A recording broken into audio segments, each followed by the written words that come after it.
Rektatsiyaga uchraydi, ya'ni orqa ichak qin sohasiga tushishi uchraydi ayollarda.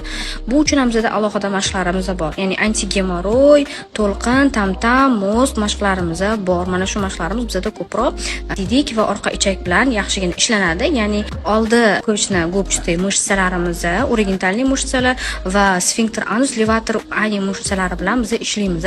Shuni hisobidan bu yerda yaxshilanish kuzatiladi. Shuni bilib olishinglar kerakki, birinchi qaysi mushakni ko'proq uchraydi prolaps. Ya'ni biz siydik qop ko'proq tushishi uchraydi.